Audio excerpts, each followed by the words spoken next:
Hey everyone, how's it going? Welcome back to the Canadian Workshop. Today we're going to be making some window plant hangers with some macrame cord. I'll put a picture up here somewhere so you can see what I'm talking about.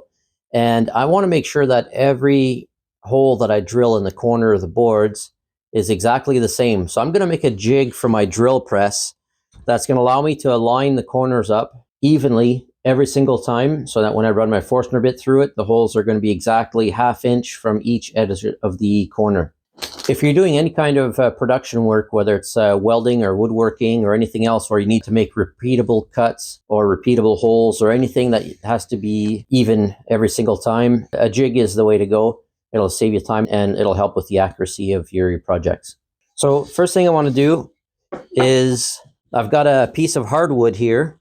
It's old hardwood flooring. I got a deal on some bulk hardwood flooring. And what I do is I figured roughly the length that I would need it to be. I don't need it to stick out a foot on each side or anything like that.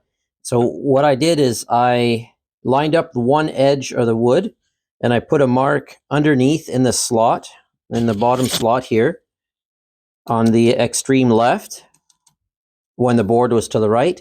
Then I slide the board to the left and I put a mark on the extreme right when the board is slid to the left. So what that's going to do is that's going to give me a start and a stop point, and I'm going to router out a slot in this board so then I could have wing nuts or stoppers at the top so I could slide this board left and right. And what we're going to do is cut out a corner in this board, so then when I need to drill out a corner here, a repeatable corner every time, I just align that into the corner and then I drill my holes and I know that they'll be the same every single time. So I don't want to have the slots for this to slide in all the way at the front. I just want them at the back a little bit. So I'm going to take advantage of the fact that this hardwood flooring already has slots underneath. So I'll use the center of this back slot to be where I'm going to drill the opening, or drill the start and stop for the opening.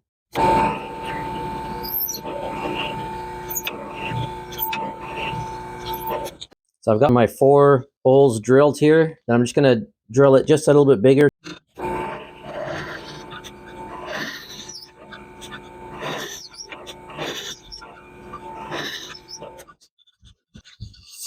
All right, so now we have our 4 holes drilled, and all I need to do is route out the space in between. All right, so to cut the slots for the bolts to slide through, I'm going to use a straight cut bit on my trim router using my edge guide here in order to follow the edge and have a nice straight line going through.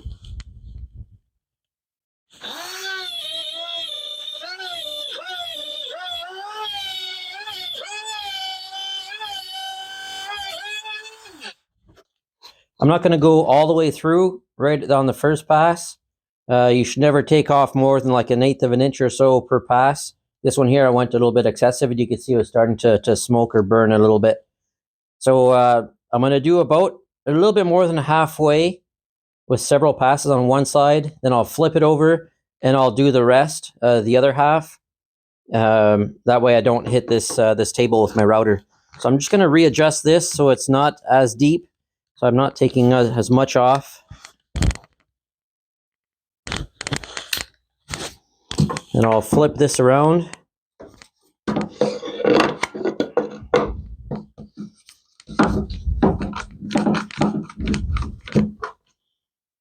And I'll do the other side now.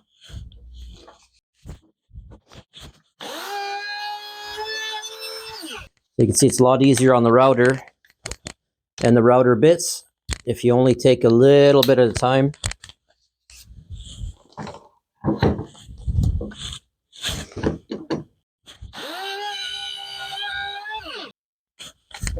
Takes a bit more time to do it, but it saves on your equipment.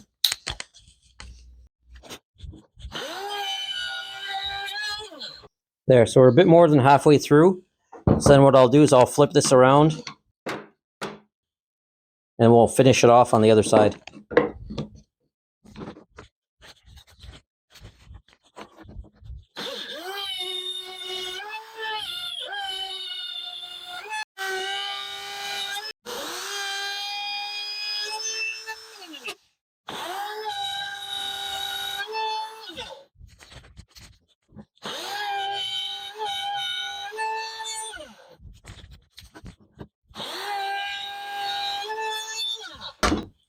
There we go. So we've got our 2 slots cut.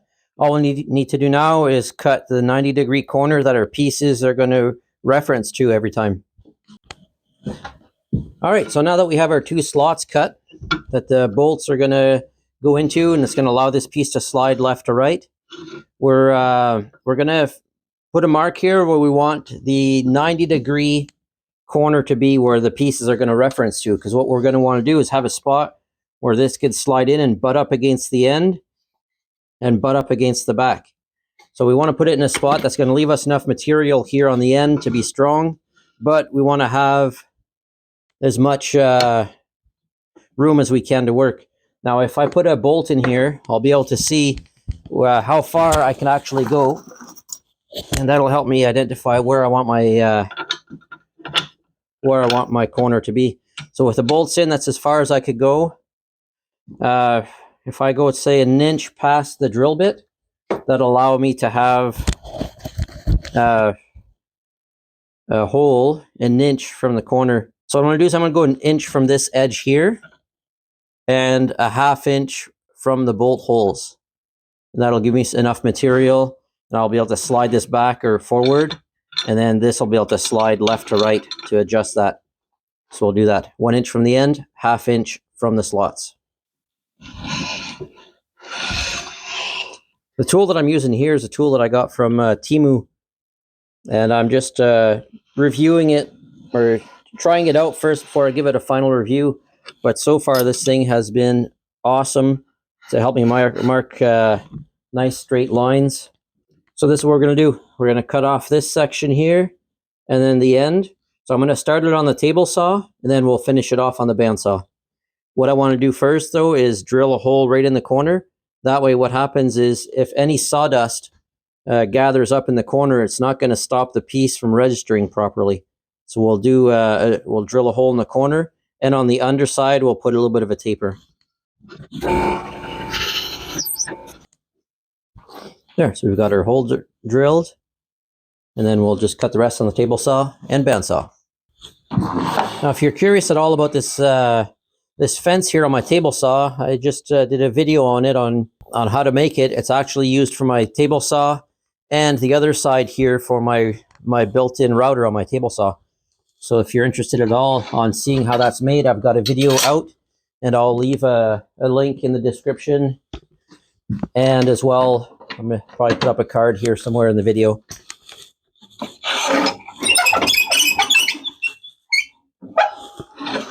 I want to be sure not to go too far. I don't want to cut past underneath.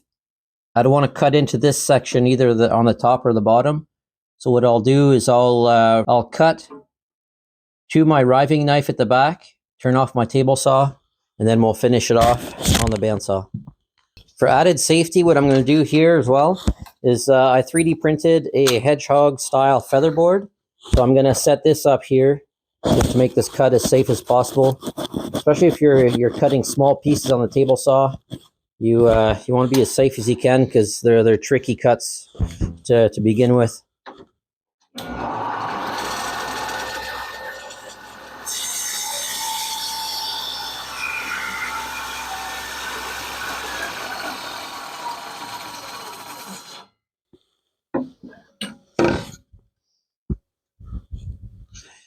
There we go. So I could go another inch or so.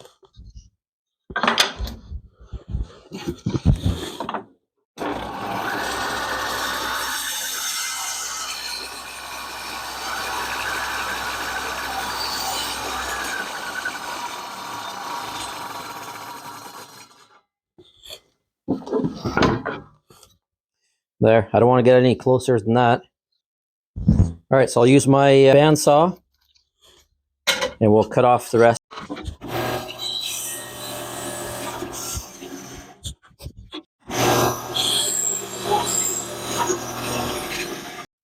So there we go. We've got our jig made up. Let's go try it out.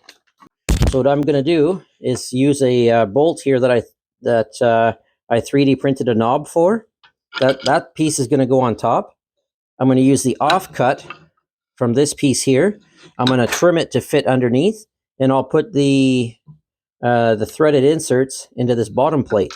So that bottom plate will be there. I'll be able to slide forward and backwards as I adjust this, and I'll be able to tighten it down. So all I need to do is mark the length that I need it to be. So I'll just put it up underneath here. I want to have a little bit of play. I don't want it to be tight.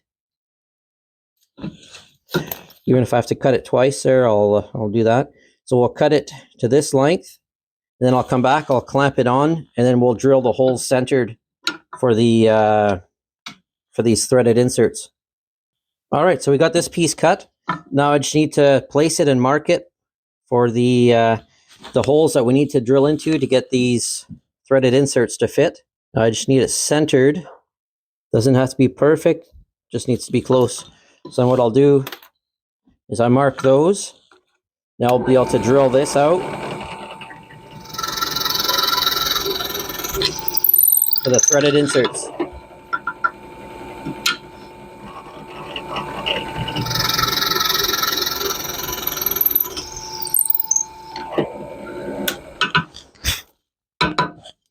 All right, this doesn't have to be super accurate. It just needs to be on here to slide. And I'm going to put the threaded inserts on the back side, so the top glossy finished section will slide with almost no resistance here on the top. So I just need to thread these in. And a good way to thread these in, they have an Allen key here on the top, and that works. You know, I could do one with an Allen key here.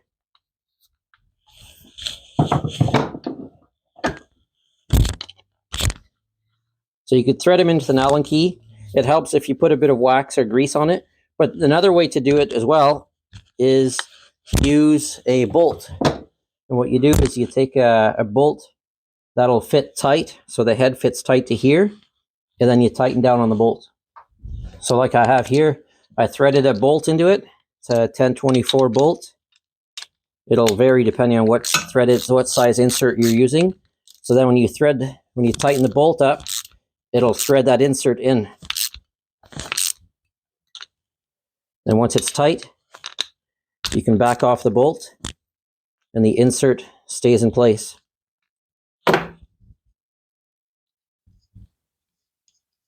So that's an easier way to do it without using the Allen keys, because with the Allen keys, sometimes they'll strip out, like you were seeing possibly with the other one there. It was wanting to strip out. So again, this thing here, you just, you can start the threaded insert if you want first, or do this after. But you thread your bolt in.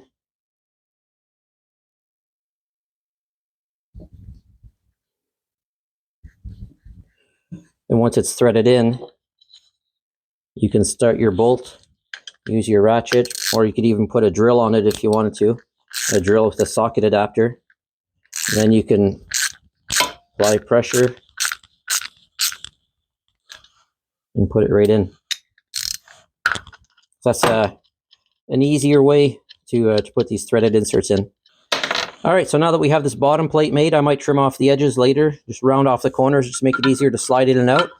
So now we have our piece made. So I can put in the bolt on the one side, thread that in, put in the bolt on the other side.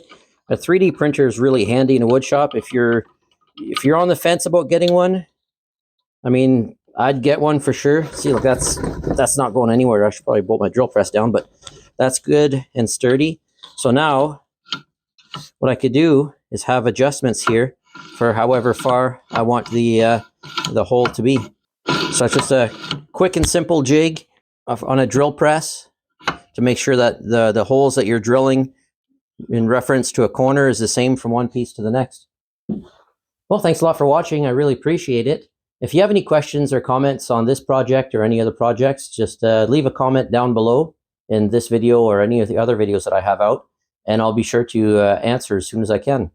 So thanks a lot for watching. If you haven't done so already, please like and subscribe, hit the notification bell so you can be notified of any of my upcoming videos. We'll see you on the next one.